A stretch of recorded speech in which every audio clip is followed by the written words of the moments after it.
Hello, and welcome, ladies and gentlemen, to Beyond the Summit presentation of the Star Ladder I-League Chinese series between none other than TongFu and FTD.C.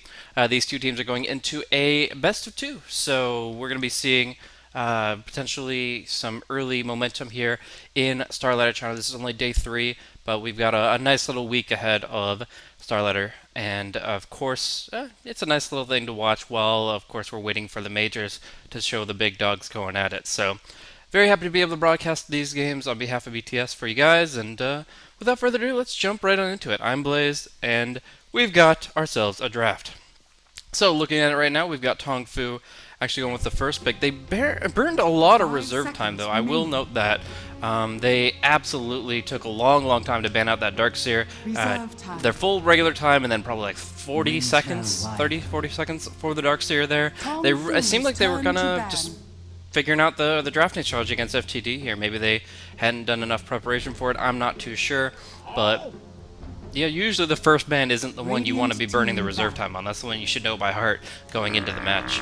Anyways, Darkseer, Slardar banned out. We're going to be seeing Undying as the first pick, Queen of Pain, Dazzle as the response, and Winter Wyvern as the secondary pick here. So Undying Wyvern have a lot of natural healing components, a lot of ability to just go at it with a lot of pushing early on. The Cold Embrace is great to keep creeps alive under tower.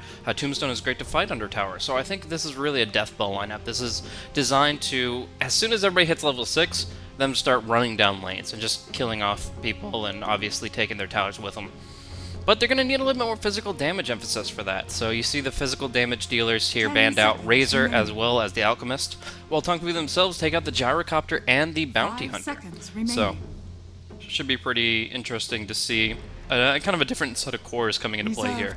Some Tower Destroyers could be pretty strong. Clinks isn't too bad at it. TA is still decent in this pool. I would say pretty good on the side of TongFu if they want to pick it up for their 4th pick. But for now, they've got their support that will excel in team fights, great in zoning, and they've got their kind of off-lane / roaming support that'll be putting pressure out more on lanes and looking for kills. But they don't actually go for push, they go for fight, and they're going to be going for this Ember Spirit. So obviously the Sleight of Fist is very powerful. The Searing Chains is considered a pretty solid counter to the Queen of Pain. Halting her blink mobility sets up a lot of chain stun potential. But all in all, yeah, I guess he's just excels in the fact that right now FTD don't have that many stuns for themselves. But with a Dazzle Rubik duo of supports, you're very unlikely to catch an Ember Spirit off guard. Rubik has telekinesis, of course, but he's not going to get a Blink Dagger for quite some time. And that means the Ember Spirit's going to be free to just play on the lanes with BOTs prior to that time period where Queen of Pain doesn't have the Hex, or Rubik doesn't have the Blink. He's pretty much able to just free farm it up unless you go for some longer range initiation here. I think offlaner probably the pickup for FTD here now. Still the Clockwork in the pool is the most common offlaner, but I want to see something a little bit different here. So let's see what they can get to kind of have more of a stake in the offlane and get more involved here. I'm curious to see what they have up their sleeve here. FTD Club C, obviously the C team, the 3rd team of FTD Club. I don't know much about this club, but they are bringing in some pretty good players, so I gotta at least appreciate their contribution to the Chinese scene, because for a long time, all China has been all about the Tier 1 teams. It's been all about those Tier 1 players, and just about nothing else. If you're not like IG or VG Gaming, then suddenly you're just worthless, and LGD's been kind of like the mid-tier. Now suddenly we're seeing those teams being promoted to the top tier, as now we have all of these up-and-comers vying for potential. VG Gaming potential, Newbie Young, EHOME has a Kings lineup, FTD has these 3 clubs. I mean, there's just so many B teams that you'll look for to kind of rise through the ranks here. And inspired by CDEC.Y, I think they have some potential to really chase their dreams here. But for now, we're going to be seeing the Bristleback come through for FTD Club C. I think that's still their offlaner, but it's hard to say. I would say Dazzle Bristleback is a really good offlane duo to put pressure out against the Winter Wyvern at +1. If the Ember Spirit is farming safe lane, it really hurts him, but if he's just farming mid, then it'll hurt his counterpart there. Sven, not too bad here, I would say, in the sense that like you need somebody with good physical armor now. You need to mitigate the effects of the Dazzle back as best you can. Otherwise, a Silver Edge carrier could be pretty good. If you break the Bristleback, take away his mitigation component with his passive, then all you have to worry about is that Shallow Grave to burn through, and then you're going to be in a pretty good spot. So I kind of like the idea of a Silver Edge hero, but, you know, anything with good armor in general is going to be important.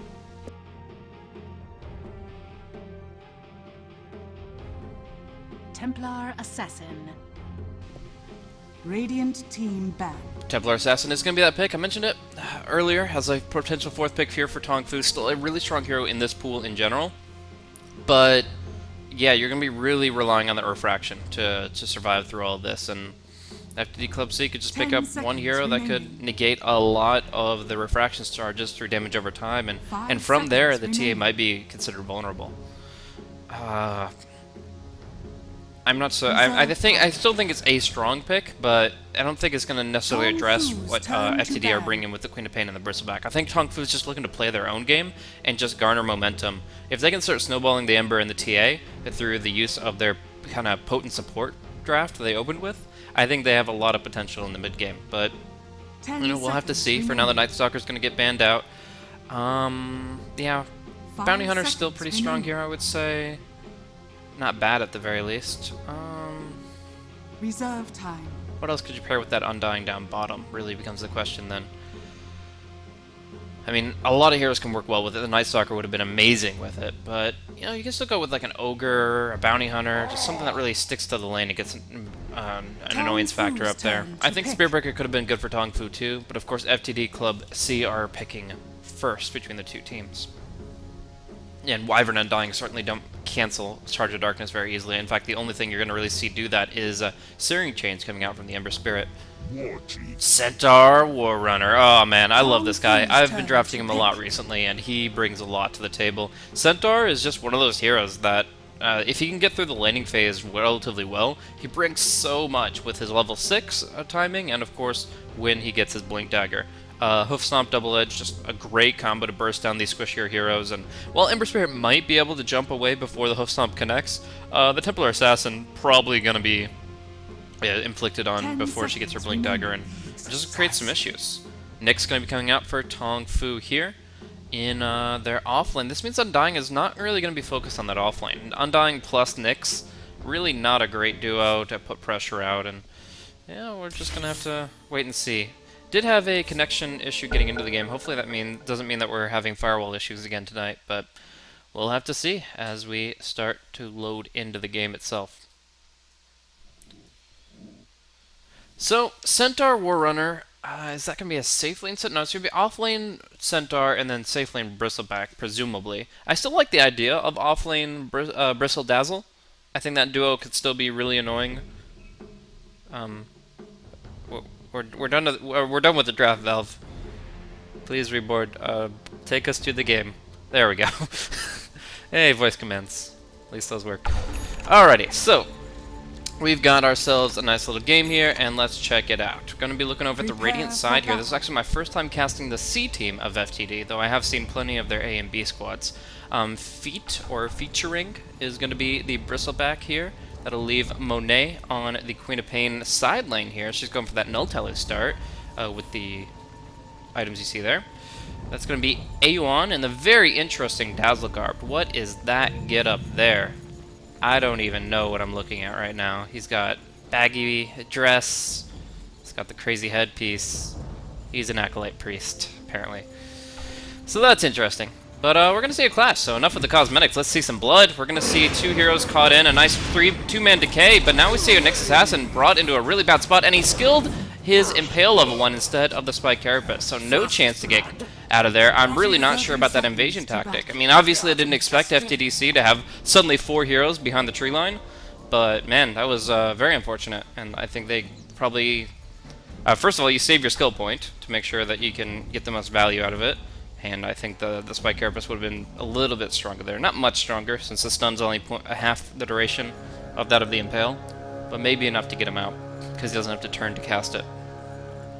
Anyways, this is going to be the situation where Zex Bingo has to watch himself. The Nyx Assassin is a very good hero in terms of restoring his HP. He's got 2 mangoes, as well as a very high natural HP regeneration, which means that essentially he's going to have unlimited sustain, but he's going to have a lot of issues getting bursted down. If they can bring him from like 100 or 80% HP to 0, and he just can't disengage, then he really can't take advantage of the overtime regeneration that his double mango build is featuring.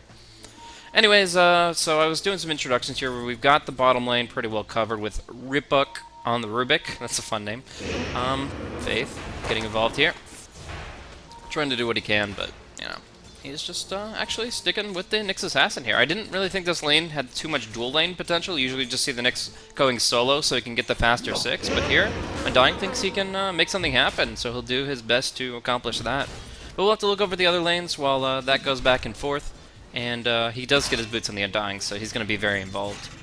Anyways, we got U9 here on the Templar Assassin dueling it out with the Bristleback. And Bristleback is going to be strong for a moment, but Magic Wand's already up there with the Templar Assassin, and I would say this gives her the edge. It just fuels her refraction so much, getting those stick charges. Anyways, we've got LPC running on the support Wyvern going up against XLW on the Centaur Warrunner, who also has a Mango, as well as a 101 build to avoid too much harassment. And then, yeah, Shinkyu is going to be running on his Ember Spirit, which of course he's very well known for. So, yeah, right now 8-2 for the Bristleback, 7-0 for the TA, but I feel like TA is still going to have a better potential later as it goes forward. We do see XLW a little bit too far forward here, taking a lot of hits, thanks to that Arctic Burn, but now the Wyvern really doesn't have anything to commit to this engagement, and XLW is pretty confident, just tangoing back up and getting that 9.4 regen while the Manga is active. Nyx Assassin, they're not even bothering harassing him. There's absolutely no point in auto-attacking a Stout Shield double Mango Nyx. If you're not going to kill him anytime soon, like within the next 20 seconds, an auto-attack is completely worthless. It'll just get healed right back up. You see 5.2 continuous regen. It's just so hard to poke him out. I still think there's some oh, okay, the Courier making its delivery. Little baby Nova Courier. Pretty awesome. Anyways, I still think there's some value in occasionally poking and prodding at him, because if you play the laning phase for like the first 5 minutes, not poking, not touching him, and then suddenly you start attacking him, he's going to expect that you have plans to go on him shortly. So you don't want to convey that mentality as you go for your harassing. So there's a little bit of mind games to it, but otherwise, auto attacks are pretty well worthless just to poke and prod. Faith is actually going to be going back with full HP and mana, and now going right back out on the lane. It looks like he really wants to start spamming his decay on targets. Gets the Rubik, and just going to keep punching him. In the mid lane, Bristleback taking a lot of heat. I'm assuming he knows when to disengage, so I'm not expecting a kill here. But even still, he's being poked so far back that it's a lot easier for the Templar Assassin to CS, now leading 15-5. So I think the Bristleback's just going to keep Bottle Crowing, and this is actually his second Bottle Crow now, and he's not even going to be able to pick up the 4-minute rune. This is actually getting quite awkward for him.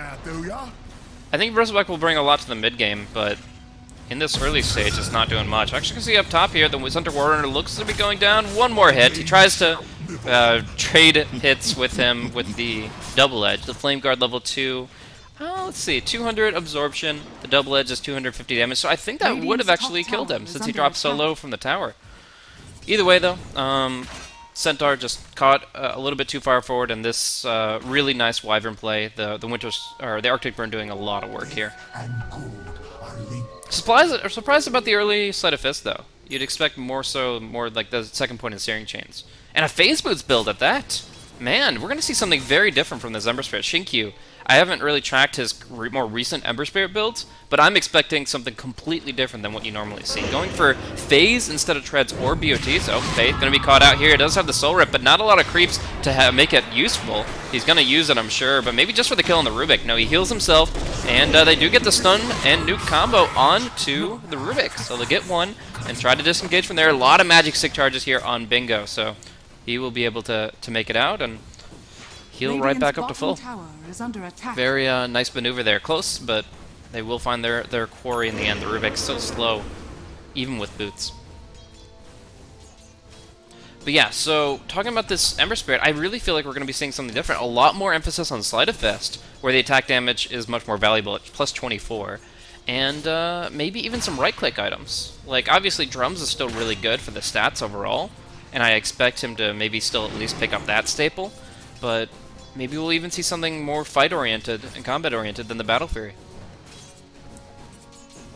I don't know. A man could dream. I like to see diversity in the builds, and I always think that I think that Battle Fury is like a 95% item on Ember Spirit. You get it pretty much every game. But I still think there's those 5% of games that another alternative might be better. But oh, this is a pretty dead Bristleback. Even with his back turn, even bottling and sticking up. That's a double damage rune at U9, and Ripuk just not there with the TK. So that is going to be a very firm TA. Actually picking up her treads here, only 6 minutes in. And another rune, perfect timing again. This is another time where the Bristleback would love to be bottling a rune and bring himself back up to full, and instead, he's dead. Or incapable. So top rune covered, U9 had the DD before, now he's got a bounty on top of that. Unfortunately, it's not the haste rune. You get red and blue, you get the double damage and the haste, and suddenly you're finding yourself another kill. But he's still doing great on the mid lane here, topping out net worth by a 700 gold margin. Very impressive.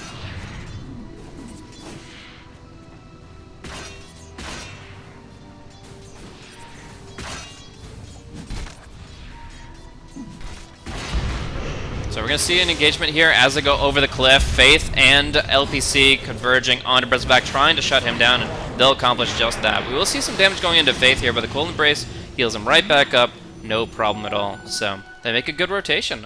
Just finding the opportunity to flank with the Undying, and then, of course, getting the cliff play up here for the Wyvern. Really good combo. And this ward unable to allow the Bristleback to survive. And it's good that the Ember Spirit's here. Like, he's able to really go toe-to-toe with the Centaur Warrunner here with all of his spells. Like, the Flame Guard makes him an almost impossible kill for the Centaur Warrunner. So what that means is essentially now we're seeing the two solo laners that don't have to be babysat constantly. The Nyx Assassin, the Ember Spirit, they like the support, they like the free space, but they don't need to have somebody looking over their shoulder constantly. So you get to make cool rotations like this. Wyvern and Undying go to the mid lane. Now, Wyvern goes bottom, gets some good de-warding out. Like, just controlling the entire map here, as it currently stands. Looking for some stacks here, only the single for the Ancients, double for the hard camp, and that looks to be about it. They're really not taking full advantage of the Bristleback. I would say a core Bristleback that you put in like the mid lane instead of the off lane, you want to start stacking Ancients early, because at level 7 this guy can farm those Ancients. The Ancient Black Drake buff makes it a little bit harder with the extra armor, but it's still very, very possible to do it with one full mana bar. But we're going to see actually a smoke play here. This is going to be really good with the Stampede available. They're already taking out all the Refraction and U9. Going for the TB. Do they Hoof Stomp too early? Oh, the Sonic Wave. And every other spell in their arsenal used to kill off the TA before that TP concludes, and only getting 287 gold out of it. Don't get me wrong. It's a good kill. It's an important kill for FTD.C, but losing the Dazzle in the bottom to the Nyx Assassin before he even uses Vendetta. And then we have a single kill on a Templar Assassin, costing them mostly this 135-second cooldown ultimate. The Stampede is only like 90. Yeah, so all in all, 4 heroes, 2 ultimates, 1 TA, and then you lose the Dazzle anyways down bottom. It's not great. Arcane Boot's already up for Faith. This guy's only level 4, but he's already boasting a good set of items to keep their aggression rolling down bottom. Mana is all the Nyx Assassin needs. He ate a Mango just now, and turns it into a mana burn against the Quap. And very shortly we're going to see them actually go for maybe a more aggressive play under tower against her. Let Tombstone cooling down. I would consider Nyx Assassin at the very least a soft counter to the Queen of Pain. Spike Carapace is just so good against Queen of Pain, and then of course as an int hero she can be mana burn pretty heavily too. So I see a lot more teams when they're going up against Quap, which is one of the more common picks in 6.85, to pick up the Nyx Assassin and to try to counter out that way. It looks like Shinky will get himself a freebie here as they try to convert 3v1 and have no way to pin him down. He Sleight of Fist dodges the Hoof Stomp, and then he just kills off the Rubik. Just absolutely tearing through them right now. He's doing some really good work.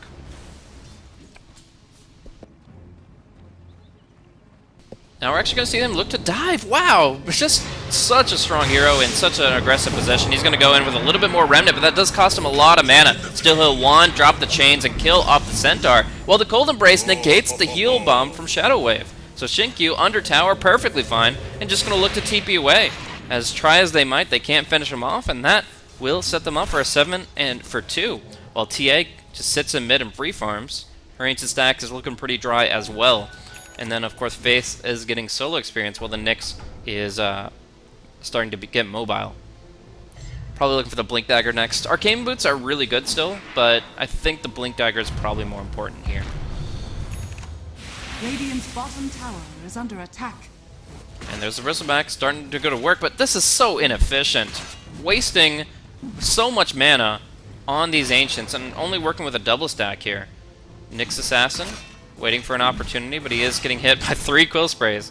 And we'll just have to keep lurking for a little bit here. Now, the Vendetta duration is 40 seconds at level 1, so we can afford to sit around here for a little while, but he's not leeching experience, as Ancient Creeps don't actually go for that trade.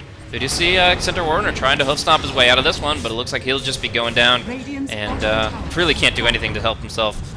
Just delays the inevitable. It looks like the Wyvern almost goes down. She uses a Soul Ring in that process, but just a quick heal, self-heal as well as the bottle, and they'll finish off the tower here up top.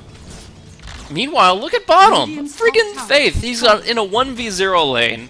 Undying just gets to walk all over the bottom lane. That is just disgusting. The fact that they've just allowed the Undying to do whatever the hell he wants to, try to address all the threats across the board, that's a losing position in the game. When your safe lane is completely unoccupied because you're trying to draw your core heroes everywhere else to fight, you're in a losing position, automatically. You're getting no farm on really any of your heroes. Bristleback right here, look at his net worth. 4,300 does not really compare to what TA and Ember can do with 7 to 1,000 more. Now XX Bingo is going to start on the gank train, and if the TA is able to follow it up with this Blink Dagger, we have some real potential. Actually going to miss a kill on the Quap there. Is that a DD Rune pickup? Yeah. DD Rune going in, Drum Slight, and then obviously the chain's locking her down long enough to go for the kill. So, pretty solid pick-off for the Ember Spirit, and very unfortunate for the Queen of Pain to just walk into the wrong part of town under an Observer Ward. The Ember takes full advantage of that information. So yeah, Undying suddenly pushing bottom constantly has a mechanism coming out at like 14 minutes. Even faster. The Wyvern has the Tranquil Soul Ring up, and just across the board, TongFu is absolutely rich. Now, I know there are going to be people that look at U9's build and be like, what the hell, this Templar Assassin didn't go for the Desolator, where's the value?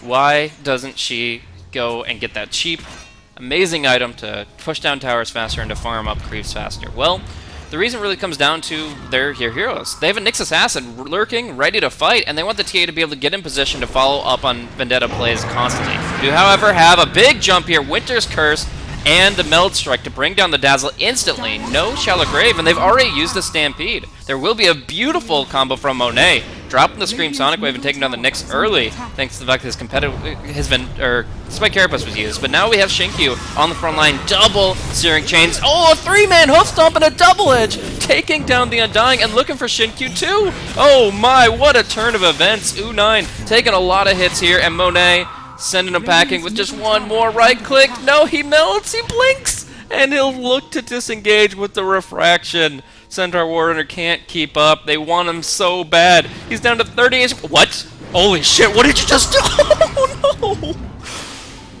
How, what did you just do, LPC? Why would you do that? What? 322. I don't, like, I hate that meme, I hate the entire idea behind it, but what the f is that play? Winter Wyvern cold embracing your TA right here when they're chasing her down with no Blink Daggers, no Stampede. Like, yeah, maybe the Quad blinks Shadow Strikes, but that's the least of your worries. You have a Blink Dagger, you'll try to keep running. Cold Embrace guarantees your hero dies. And then, of course, the Winter Wyvern died shortly after, giving away 366 as well. LPC making a very unfortunate error. We're going to see some good damage on the Bristleback if they can close the distance, but the Splinblast is nowhere near, and yeah, he'll just kind of hold his ground here, looking for the Crimson Guard as quick as he can. Crimson Guard's good against the Sleight of Fist, as well as the Tombstone Zombies.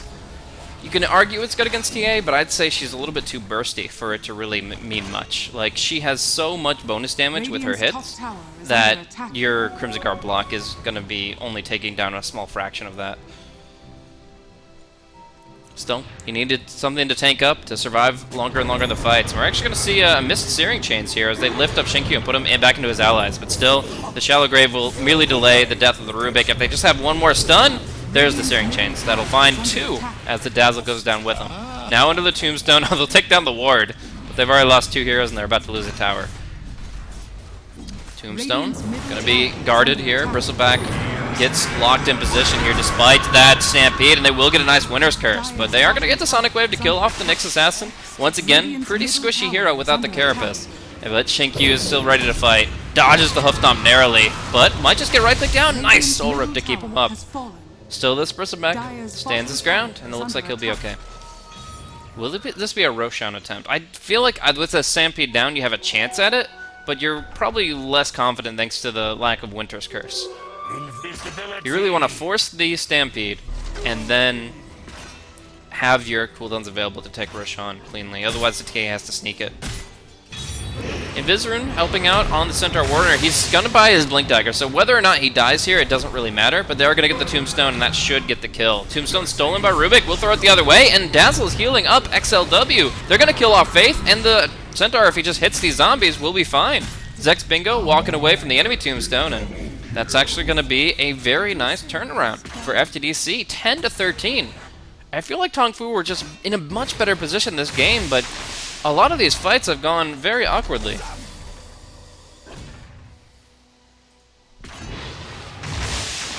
Dire's middle tower is under attack. Dire's structures are fortified. So, Crimson Guard's complete for the Bristleback if he wants it. I see no... I mean, he could go for Mech. Mech Vanguard is probably a thing. It seems weird to have the components and then not finish the item itself. But it definitely could be an option. Oh, Shinkyu's really going aggressive here. I don't know if this is the right place to be. Finding heroes like Bristleback, you really just can't do anything to him. And he'll just farm up top instead. Yeah, so we're seeing Phase Drum Yasha come out from Shinkyu here. It looks like it's a Manta build. He's going for movement speed. He's very mobile. But, yeah, it's definitely different than what you normally see. And the Crimson Guard is complete for the Bristleback.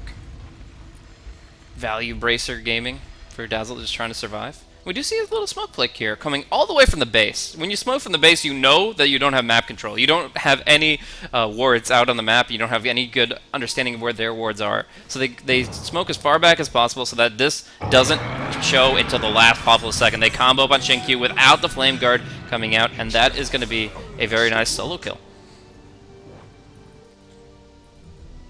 Ancients being farmed once more. Double stack on the Radiant Ancients as well. We do see U9 here. He has this haste rune. There's really nothing to counteract this right now. And he could just look to be very, very aggressive for a solo kill, potentially. But Bristleback's on the front line. Clears out the trap. And it looks like U9 will just have to keep his distance. Don't wanna risk the cold embrace once again. You know, those are the kinds of situations where you uncheck assist. You're like, yeah, I want to disable help.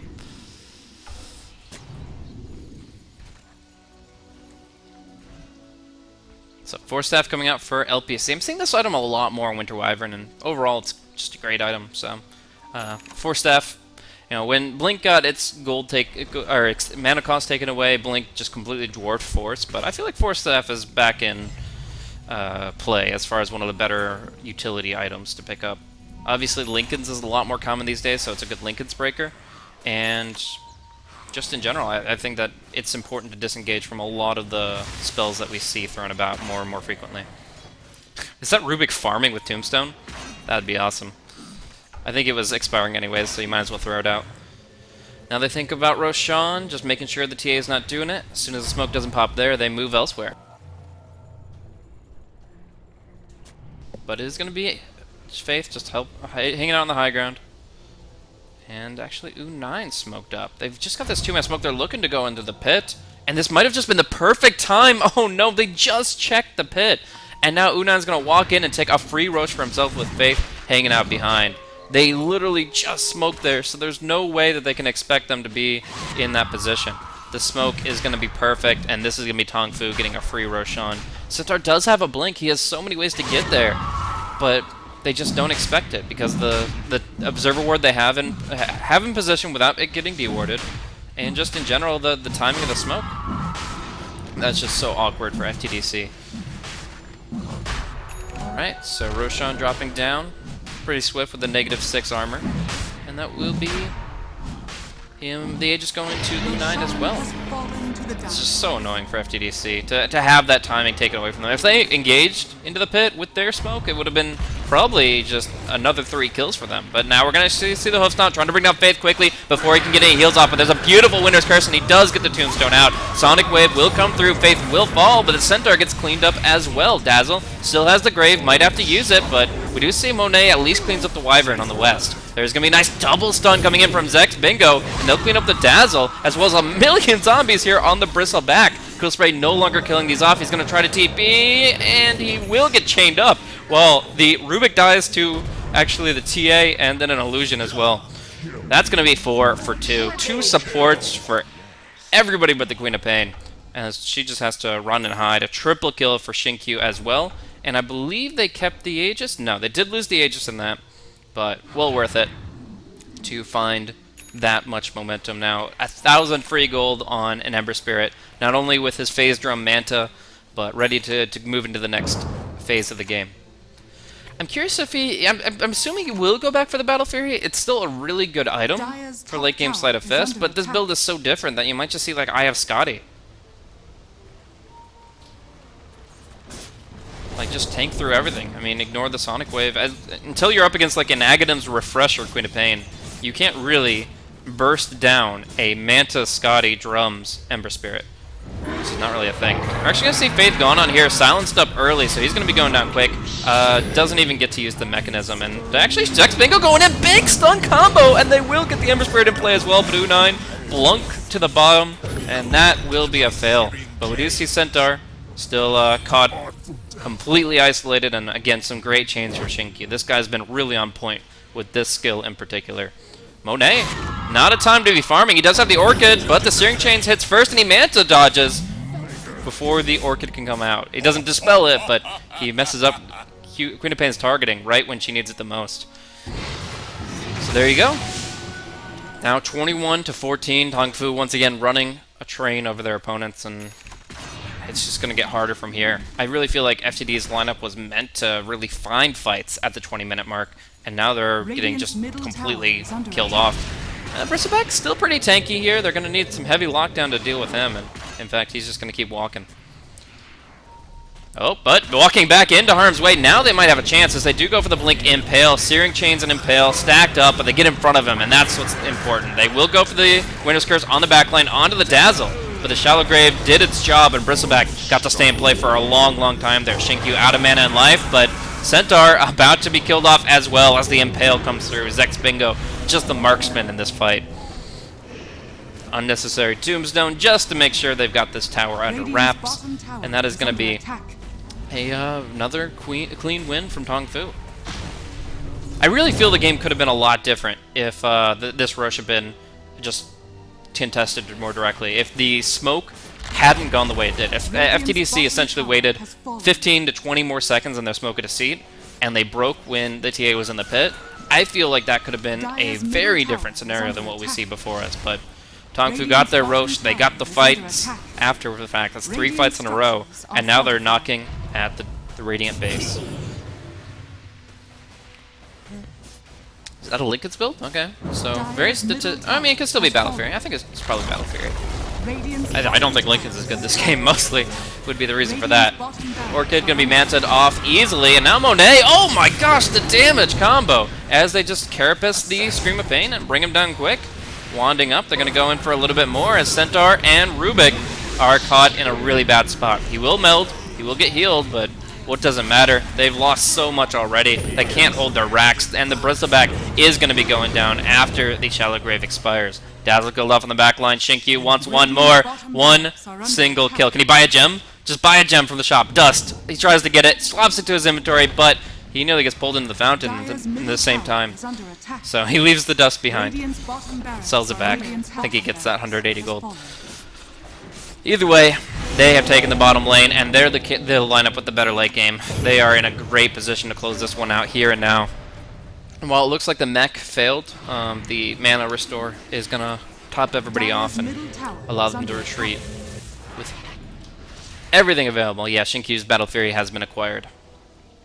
So yeah, no hyper stats build, but he still went for, you know, the Manta style. That's a very interesting deviation. Essentially, that shows how much he knows this Queen of Pain and what Queen of Pains will do in China. That they'll rush out the Orchid to try to beat Ember to the punch on that Manta style. Because your traditional Ember Spirit will go like BOTs, Battle Fury, and then Manta style. And the problem with that is that's two really expensive items before you have the ability to dispel Orchid.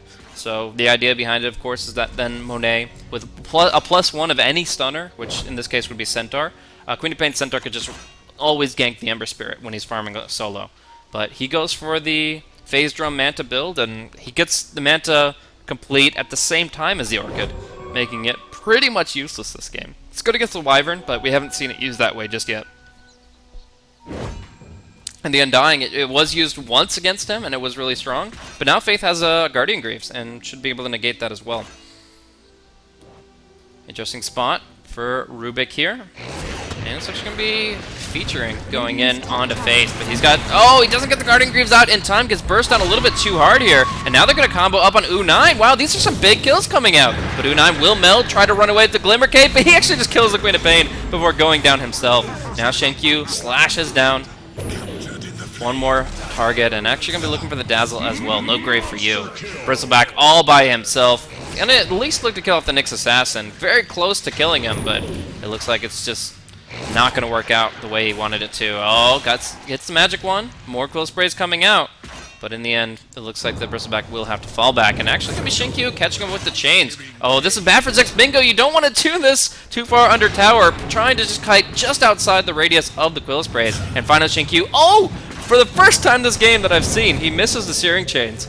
And he gets force-staffed in for the final hit. Ember Spirit doesn't get chained, but there is a pretty massive creep wave there to soak it up. And just Searing Chains for Rubik. Not the worst spell, but probably not when you're 20,000 net worth behind. That's probably the worst time to have this kind of a spell. And there is going to be that gem finally coming through for LPC. So... just talking about the current state of the game, we've got 14, 2, and 12 on the Ember Spirit. Probably the hardest carry in this game. And then the TA right behind him, 7, 3, and 7. They both have a net worth of 15k plus. And now that Ember has a Blink Dagger. Why not? Just we've already seen Searing Chains from across the screen. Now we're going to double that range. Meanwhile, the Courier gets picked up. This is Centaur Warrunner's Staff of Wizardry, which means for 3 minutes there's no way he finishes Aghanims, even if he sells an item. Radiant's top tower is under attack.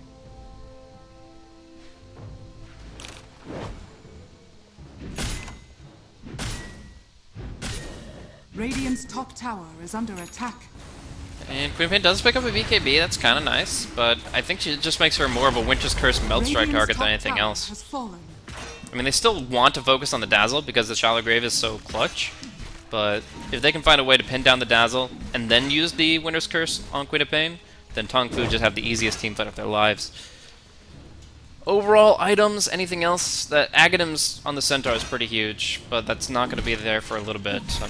The supports obviously can't boast much. They're just so deprived of income. I really didn't talk about this too much, but that's what the Nyx Pix does, is when you have him running around with his invisibility, with his Vendetta, he's just forcing you to buy so many Sentry Wards where you normally wouldn't be dewarding. So... we're going to see the jump in here. Nyx Assassin just goes for the longer range. Impale does connect, and Bristleback's mana is toast. Wow. Actually doing a lot more mana burn than I expected there, and now they're just going to try to get away. Cold Embrace, Glimmer Cape is a great way to keep somebody alive, and that's going to be a 3-man's Winter Curse on Monet. But that Grave comes out. They didn't control the Dazzle, and they are going to keep the Queen of Pain alive for a moment. Still just going to try to disengage. IU1 running out the zombies. pursuing their targets while, of course, the Bristleback will fall in the front line. Do the zombies get them? No. They finally do fall to the tower, but in the meantime, Shinkyu picks up a triple kill. And that was a hell of a Golden Embrace. Even though it didn't net the kill on the Queen of Pain, she couldn't do anything else for the rest of the fight. It nullifies her BKB, and then obviously they have the full capability of just killing everybody else right there and then. Great damage coming out from the Ember Spirit that fight. Radiant's middle tower has And that will lead us to the Tier 3 tower. One more lane, and that should be the GG. It's going to be FTD trying to make their final stand here without most of their cooldowns. No Sonic Wave, and the Stampede up soon, but maybe not soon enough. And the Aghanims effect won't be there for 40. Oh, he doesn't even have the Alacrity, so never mind. Basher up for Shinkyu. He's ready to just knock some heads off here. They don't have that fast of tower push. TA is the biggest one, but we're just going to see him kill the heroes, and that's all they really need. GG does come out for Monet in the end. Game 1 of this best of 2 going to be going to TongFu in the end. Not too surprising after the past 10 minutes went the way they did. And again, I gotta say, it comes down mostly to Roshan number 1. Another big aspect of it, I would say, is the Bristlebacks' low impact this game. When you put a mid Bristle out, you want them to do well. You kind of set them up on a pedestal to say, hey, I can be large in the charge, I'll get lots of levels fast. And to me, that means not only getting more CS than the offlane Bristleback, but it also means an opportunity to tap into that ancient stack. But either because they were afraid it would be scouted out and contested, or they just didn't have the ability to move up there while the Undying and the Nyx were putting out so much pressure bottom.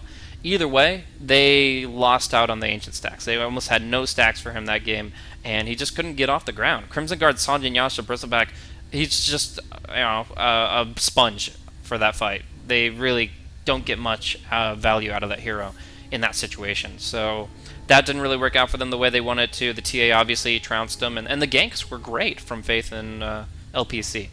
Both, they just really collaborated very well to punish that Bristleback early, get like 3 kills on him very, very early on, and overall, a very smooth game from TongFu with only 1 or 2 missteps. So I think the first blood from the Nyx probably could have been something they avoided, and as well, the death of the TA at the bottom rune.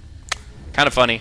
Makes a nice little highlight clip there, but in the end, doesn't really amount to too much. TongFu take Game 1 of the 2-game series, and we're going to be seeing Game 2 coming up in just a few minutes, guys. Thank you guys once again for tuning in, and I'll see you in just a little bit for the second game. Once again, I am Blaze, broadcasting on behalf of BTS for StarLadder I-League China. If you enjoy the commentary, look me up at BlazeCasting on Twitter.